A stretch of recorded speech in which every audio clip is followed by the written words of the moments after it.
Good morning, and welcome to your 5 a.m. cash flow mastery. And my dear friend, the topic for today is purchase order system. Purchase order system के अंदर हम ये जानना चाहेंगे कि वो कौन से हिडन लॉसेस हैं और सफरिंग्स हैं जो हो रही हैं बिजनेसेस के अंदर क्योंकि वो नहीं फॉलो कर रहे परचेज ऑर्डर सिस्टम। ना फॉलो करने की वजह से परचेज ऑर्डर सिस्टम पूरी तरह से कंप्लीटली एंड टू एंड जिस तरीके से डिजाइंड है होना चाहिए वो नहीं फॉलो कर रहे, यानी कि या तो है ही नहीं या पूरी तरह से नहीं है जिस तरह से होना चाहिए। उसकी वजह से ना कुछ इस तरह के लॉसेस हो रहे हैं और सफरिंग्स हो रही हैं। आज उसके बारे में बात करेंगे 5 AM के सेशन के अंदर। तो सबसे पहले एक मैं story, real case life story बताता हूं आपको। एक बिजनेस ओनर, अब बोर्ड मीटिंग चल रही है, वहां पर उसने मुझसे बात की कि जगमोहन, हम तीन ही लोग थे, वो बिजनेस ओनर थे उस दिन और मैं था और उनके फाइनेंशियल कंट्रोलर थे। तो बिजनेस ओनर ने बोला कि जगमोहन पता क्या हुआ, ये कल ही ना यस्टरडे 1 लाख रुपए का मैंने पेमेंट किया है। ऑनलाइन आरटीजीएस हुई है 1 लाख रुपए का। अकाउंटेंट साहब ने पूरी अकाउंट पेबल शीट वगैरह बना के जब पेमेंट की बात की तो 1 लाख रुपीज की पेमेंट कर दी और मैंने की है, अपने हाथों से की है। तो जब मैंने, ये साथ ही बैठे हैं आपके अकाउंटेंट साहब, इनसे मैंने पूछा कि भैया 1 लाख की जो हम पेमेंट कर रहे हैं, तो वो जो बिल है ना, बिल 1 लाख रुपए का किसी कंसल्टेंट का वो बिल था। तो मैंने इनसे पूछा कि भाई इसके ऊपर अप्रूवल किसका है। तो इन्होंने बोला कि सर इसके ऊपर तो अप्रूवल अश्विनी जी का है। अश्विनी जी कौन है? मैंने एक ऐसे नाम बना के बोल रहा हूँ। अश्विनी जी कौन है? अश्विनी जी उस कंपनी के अंदर एक सीनियर पर्सन है। अब सीनियर पर्सन है कंपनी के अंदर, उन्होंने वो 1 लाख रुपए का जो बिल आया हुआ है उसको अप्रूव कर दिया। अप्रूव कर दिया, अब पेमेंट करने की बारी आई है। मंडे के मंडे पेमेंट होती है, तो आज मंडे पेमेंट होनी है। अब इसमें डायलेमा क्या है, इसमें प्रॉब्लम क्या है, इसमें सफरिंग क्या है? बिजनेस ओनर ने बताया कि प्रॉब्लम देखो जगमोहन ये है कि अगर मैं मंडे को वो 1 लाख रुपए की पेमेंट नहीं करता तो सवाल ये पैदा होता है अकाउंटेंट साहब का कि जब अश्विनी जी ऑलरेडी अप्रूव कर चुके हैं जो बिल आया था, तो पेमेंट क्यों नहीं की? अब मैं पेमेंट को होल्ड करता हूं। तो अब चैलेंज आ जाता है उनकी जजमेंट के ऊपर। किसके ऊपर? अश्विनी जी जो सीनियर पर्सन है उनकी जजमेंट के ऊपर आ गया कि भाई जब मैंने ऑलरेडी अप्रूव कर ही दिया है तो कंपनी की बेहतरी के लिए काम कर रहा हूं, तो आपको पेमेंट कर ही देनी चाहिए। अब इसमें सवाल जवाब क्या है? तो वहां पर एक ईगो क्लैश का इशू आ सकता है। अब वो पेमेंट जरूरी थी कि नहीं थी, रिक्वायर्ड थी कि नहीं थी? मान लो वो पेमेंट रिक्वायर्ड नहीं थी, वो पेमेंट गलत थी, अननेसेसरीली थी in the opinion of business owner. तो अगर उस पेमेंट को रोक दिया जाता और उसके बाद वो जो कंसल्टेंट ऑलरेडी अपनी सर्विस डिलीवर कर चुका है उसको तो पैसे चाहिए ही चाहिए।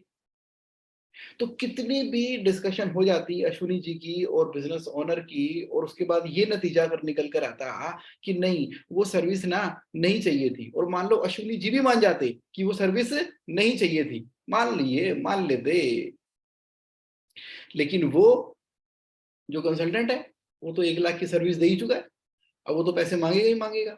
अगर इन दोनों की डिस्कशन के बाद ये हो गया कि नहीं चाहिए लेकिन वो तो सर्विस डिलीवर कर चुके हैं, तो पेमेंट होल्ड होगी 10 दिन, 15 दिन, महीना, 2 महीने। वो फॉलो करेंगे लगातार, सर पेमेंट नहीं है, पेमेंट नहीं, मार्केट में और नाम खराब होगा। कल को फिर कभी कोई रिक्वायरमेंट आती है तो फिर उनसे कोई बात होती है, वो बोले कंपनी ठीक नहीं है, ये पेमेंट टाइम पर ही करते। अगर करते हैं तो मरे, क्योंकि वो तो चाहिए ही नहीं थी और फिर भी हमने पेमेंट कर दी। और अगर नहीं करते हैं तो मार्केट के अंदर नाम खराब होता है। क्या सॉल्यूशन है?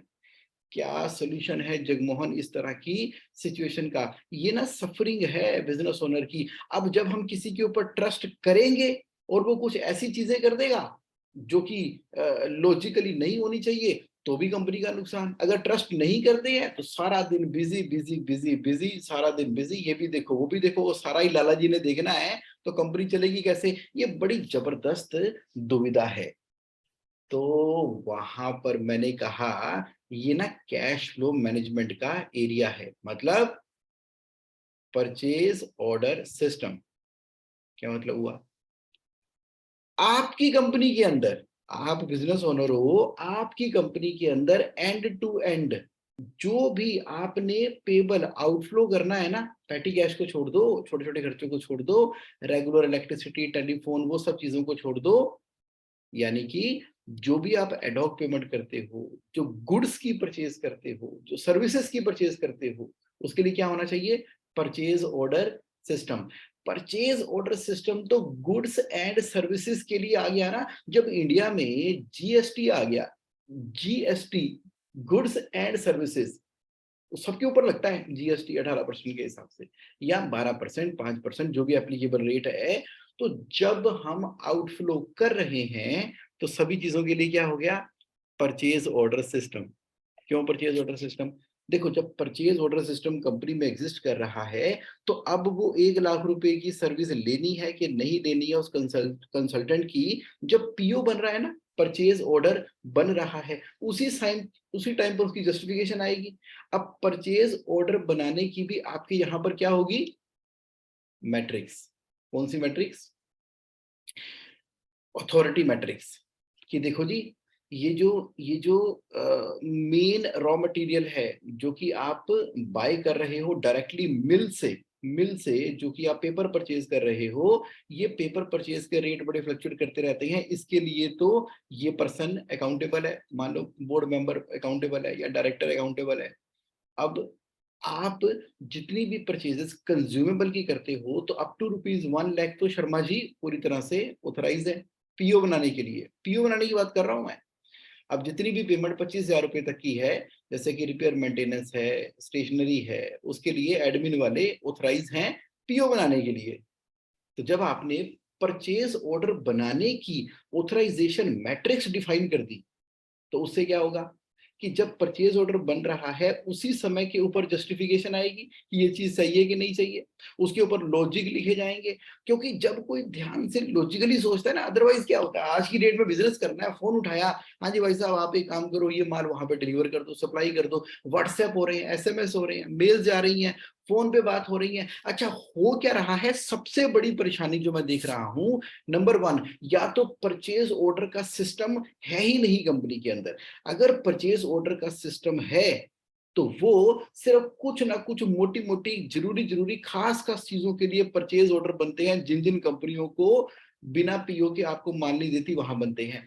या परचेज ऑर्डर बनते तो हैं, 100% केसेस के अंदर नहीं बनते। अच्छा, नेक्स्ट परेशानी क्या है? जो परचेज ऑर्डर बनते हैं कंपनियों के अंदर, वो बन जाते हैं किसी एक्सेल की शीट के अंदर या किसी वर्ड की फाइल के अंदर। एक्सेल में, वर्ड में, फाइल में बने, प्रिंट आउट निकाला, साइन किए, और जाते वो मेल है, स्कैन कॉपी करके मेल कर दिया। कोरियर कौन करता है आज की डेट के अंदर? या वो वर्ड की फाइल जब होती है, उसकी कोई सेंटिटी नहीं होती, उसकी कोई एग्जिस्टेंस नहीं होती, बिल्कुल बेकार है, कोई फायदा ही नहीं उसका।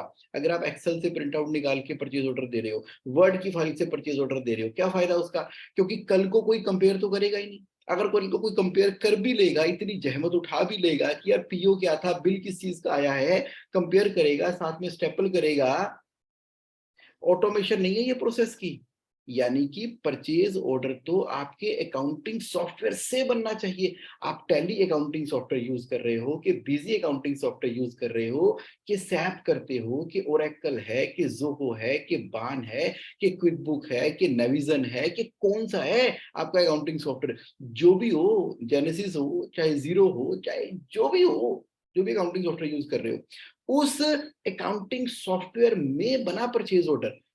जो परचेज ऑर्डर बना रहा है उसने अपनी यूजर आईडी पासवर्ड से लॉगिन किया सिक्योरिटी कंट्रोल से, तो ये परचेज ऑर्डर जो बनाने के लिए ऑथराइज है अपनी यूजर आईडी पासवर्ड से लॉगिन करेगा। लॉगिन करने के बाद अब उसके अंदर ही प्रोसेस दिया हुआ है कि किसके नाम पे पीओ बनना है, क्या क्वांटिटी है, क्या रेट है। अब क्वांटिटी और रेट को कोई और अपनी यूजर आईडी पासवर्ड से हिला नहीं सकता, चेंज नहीं कर सकता। उसके ऊपर जस्टिफिकेशन भी आती है, कंपैरेटिव अटैच करने का उसके अंदर ऑप्शन भी है, जिसको बोलते हैं डॉक्यूमेंट मैनेजमेंट सिस्टम। तो प्रॉपर लॉजिकल रीजनिंग एनालिसिस के साथ में अकाउंटिंग सॉफ्टवेयर के अंदर ही परचेज ऑर्डर बनाया। अब जब परचेज ऑर्डर बन गया तो उससे क्या हुआ? अगर वो गुड्स रिसीव हो गई है एक्चुअली, तो GRN गुड्स रिसीव नोट की एंट्री आएगी, उसका क्वालिटी चेक हो गया है तो क्वालिटी चेक की एंट्री उसी अकाउंटिंग सॉफ्टवेयर के अंदर आएगी। अब उसके बाद जो इनवॉइस आया है उस इनवॉइस के ऊपर भी पीओ का नंबर लिखा हुआ है, पीओ की रेफरेंस लिखी हुई है। अब बिल पासिंग अथॉरिटी देखेगी कि पीओ था, गुड्स रिसीव हुई थी, क्वालिटी चेक हुई थी और वो पर्टिकुलर इनवॉइस आया था उसमें क्वांटिटी रेट सही थी और प्रॉपरली पीओ के द्वारा बना गया था। उसके अंदर कंप्लीट प्रोसेस कर दिया गया है। अगर वो सर्विस है तो सर्विस के हिसाब से होगा, सर्विस की क्वांटिटी 1, उसका रेट जो टोटल अमाउंट है 1 लाख रुपए। अब उसके लिए किसी ने रिक्वेजिशन दी थी तो वो रिमार्क्स के अंदर आ जाएगा। तो दैट मीन टू से कि यहां पर एंड टू एंड पूरी की पूरी इंफॉर्मेशन किसके अंदर आनी शुरू हो गई है, आपके अकाउंटिंग सॉफ्टवेयर के अंदर, एक्सेल के अंदर नहीं, वर्ड के अंदर नहीं, क्योंकि ये ऑटोमेटेड है। ये भी तो हो सकता है कि आपकी कंपनी एक से ज्यादा जगह के ऊपर लोकेटेड है। अब पता लगे हेड ऑफिस आपका दिल्ली में है और आपकी ब्रांच बद्दी इंडस्ट्रियल एरिया के अंदर, फैक्ट्री बद्दी में है, कोई हरिद्वार में है, कोई डिफरेंट डिफरेंट लोकेशन पे है। अब आपके सेल्स एंड मार्केटिंग के ऑफिस हो सकते हैं, कुछ मुंबई में है तो कुछ चेन्नई में है तो कुछ हैदराबाद के अंदर है। तो आपके डिफरेंट लोकेशन वेयर हाउस हो सकते हैं। अब क्या करोगे, अब सेंट्रलाइज अकाउंटिंग तो एक ही जगह पर होगी। जब सेंट्रलाइज अकाउंटिंग एक जगह पर होगी, परचेज ऑर्डर बनाने का अथॉरिटी किसी अलग जगह पर है, तो सेंट्रलाइज अकाउंटिंग के हिसाब से जो गुड्स रिसीव हो रही हैं वो तो ट्रक सीधा फैक्ट्री में जाकर रिसीव हुआ। अब पेमेंट होती है आपके हेड ऑफिस से। अब कैसे पता लगेगा उनको कि जब आपने end to end purchase order के सिस्टम को इंटीग्रेट कर दिया, तभी तो पता लगेगा। अब सुनो मेरी बात, परचेज ऑर्डर बन ही नहीं रहे। अगर बन रहे हैं तो सभी चीजों के नहीं बन रहे हैं तो गुड्स के बन रहे हैं, सर्विसेज के नहीं बन रहे। जो बन रहे हैं वो अकाउंटिंग सॉफ्टवेयर के अंदर नहीं आ रहे, जो बन रहे हैं उसके अंदर अथॉरिटी मैट्रिक्स को डिफाइन नहीं किया गया, कौन कितना पीओ बनाने के लिए ऑथराइज है। तो सोचो सोचो, अगर इस तरह से आपने एंड टू एंड कर दिया तो ये जो हिडन लॉसेस हैं, हिडन लॉसेस कौन से हैं, लॉसेस ये हैं, रेट तो आपने सोचा था कि 15 रुपए के हिसाब से आएगा लेकिन रेट आ गया 17 रुपए के हिसाब से। अब जब तक ऑडिट नहीं होगा तब तक ये डिफरेंस आइडेंटिफाई नहीं हो सकता, क्योंकि न्यूमेरियस हंड्रेड्स ऑफ ट्रांजेक्शन आपकी कंपनी के अंदर होती है।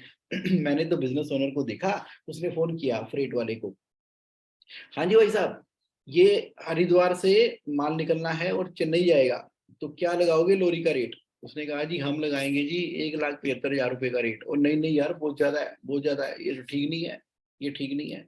तो अभी तो नहीं नहीं डीजल के रेट बढ़े हुए हैं। पूरा नेगोशिएट कर करा के 1,50,000 रुपए में डील आपने फाइनल किया। आपने कहा ठीक है गाड़ी भेज दो।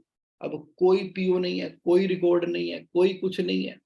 अब गाड़ी आई, लगी, माल बना, चला गया, तो 1 महीने के बाद बिल 1,50,000 का नहीं आया, बिल पूरा 1,75,000 रुपए का आया। अब किसको याद है उस समय फोन पे क्या नेगोशिएट हुआ था। बस मन की तसल्ली के लिए, कुछ भी करने के लिए वो आपने बोल दिया, किसी कच्ची पर्ची पे लिख दिया। या बिजनेस ओनर को खुद ही लगना पड़ेगा, नहीं यार उस समय वो रेट था, या समझ इतनी डेवलप होनी शुरू हो जाएगी, सिस्टम में तो है ही नहीं। अच्छा ये पता कब लगेगा, जब महीने बाद बिल आ गया, फिर 3 महीने बाद ऑडिट हुआ, फिर कहीं जाके बाय चांस, क्योंकि वो भी टेस्ट चेक होता है, 100 में से 10% चीजें ऑडिट के अंदर चेक होती हैं। अब ऑडिट के अंदर चेक हो गई, अगर वो गलती पकड़ी गई तो आपको मन में डाउट आ जाएगा। अगर अभी ऐसा हुआ है तो बाकी केसेस में क्या होता होगा। तो दिन का चैन, रात की नींद गई, सफरिंग आनी शुरू हो गई, टेंशन रहनी शुरू हो गई, परेशान रहना शुरू हो गई। हमेशा ध्यान से करो, ध्यान से करो, देखो ये गड़बड़ियां करते हैं, ऐसा होने की संभावना है, इसको कंट्रोल करना। बच्चे भी बिजनेस के अंदर आ गए, बच्चे भी बिजनेस के अंदर आ गए। उनको क्या सिखा रहे हैं, उनको चोरियां पकड़नी सिखा रहे हैं। बेटे अलर्ट रहो, देखो गाड़ी के अंदर माल पूरा चढ़ा के नहीं चढ़ा, ये रेट का ध्यान रखा करो, ये पर्ची पे लिख के रखा करो, ये इसको देखो उसको देखो, सबके ऊपर नजर रखो। वो पता नहीं किस तरीके की सुपरविजन। और जैसे पुराने जमाने में फैक्ट्रियों के अंदर हंटर वाले नहीं खड़े होते थे, उस तरह से टॉप मैनेजमेंट अपने बिजनेस को मैनेज करने की कोशिश कर रही है कि ध्यान रखो पैसे का मामला है, कहीं कोई गड़बड़ ना हो जाए। ये कोई साइंस नहीं है बिजनेस को मैनेज करने की। अगर यही साइंस होती ना बिजनेस को मैनेज करने की, तो आज की डेट में मात्र एक पोर्टल बनाया किसने, अमेजन ने। अमेजन वाले ने एक पोर्टल बनाया, बायर कोई और, सेलर कोई और, पोर्टल पे जाते हैं, बनाते हैं, वहीं से ही ऑर्डर बुक होता है, लॉगिन होता है, पंच होता है, ऑटोमेटिकली इनवॉइस बन जाता है, इनवॉइस भी माल के साथ में चला जाता है, डिलीवरीज के द्वारा यानी कि ट्रांसपोर्ट एजेंसीज के द्वारा वो डिलीवर भी हो जाता है, उसकी जीएसटी की रिटर्न भी बन जाती है, उसकी रिटर्न भी फाइल हो जाती है, बैंकिंग ट्रांजैक्शन भी आपस में सेटल हो जाती है, पता नहीं क्या क्या ऑनलाइन ऑटोमेशन के अंदर अमेजन, फ्लिपकार्ट, मंत्रा सबके अंदर होता चला जा रहा है। पता नहीं हमारे बिजनेस के अंदर ही ना ये इतना ज्यादा क्योस मचा हुआ है, सफरिंग हो रही है, सफरिंग हो रही है, और हम ही सबसे ज्यादा लॉसेस कर रहे हैं। और शक करेंगे तो हर एक चीज पे शक करेंगे, और जब किसी सीनियर पर्सन ने किसी चीज को ऑथराइज कर दिया, किसको, जो बिल ऑलरेडी आ चुका है, सर्विस ऑलरेडी डिलीवर हो चुकी है, तो इतनी हिम्मत भी हमारे अंदर नहीं है कि हम कहेंगे कहीं हमारी इंटरपर्सनल रिलेशनशिप खराब ही ना हो जाए, और वो बोलेगा कि मेरे ऊपर ट्रस्ट नहीं करते, वहां पर हम लॉस कर जाएंगे।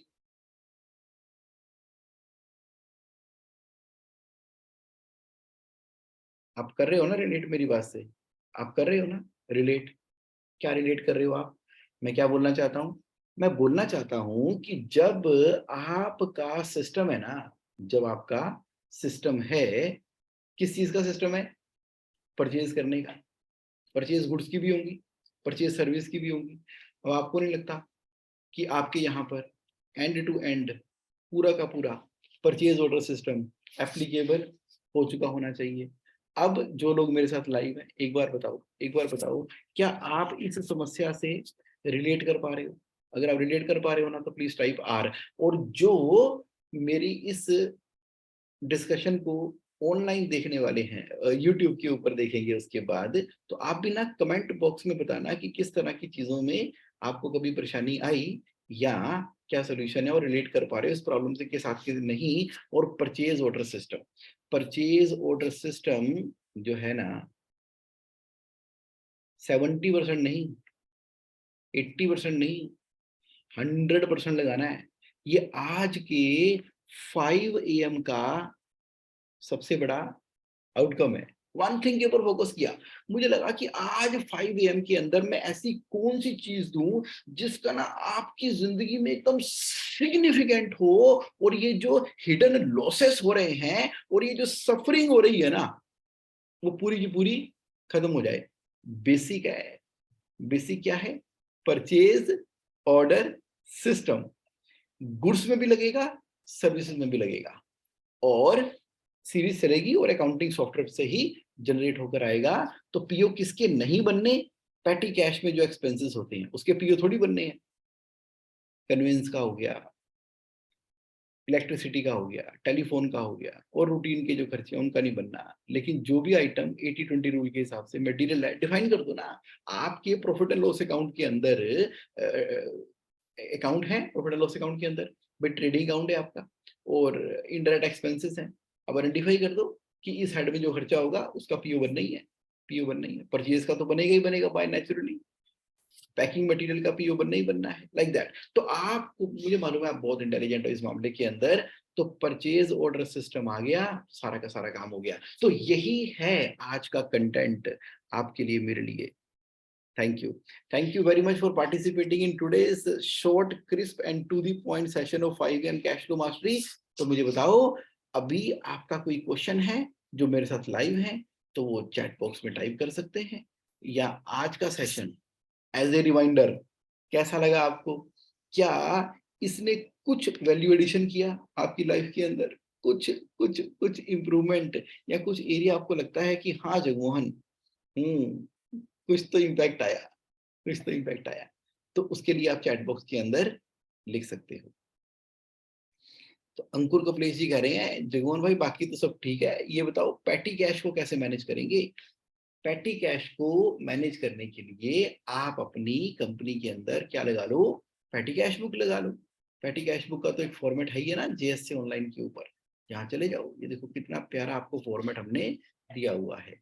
जैसे ही आप गए www.jsc.online.in, jsconline.in के अंदर आप इंडेक्स में से पैटी कैश का फॉर्मेट डाउनलोड कर लेना। उससे क्या होगा कि आपकी जिंदगी आसान हो जाएगी पैटी कैश को मैनेज करने के लिए।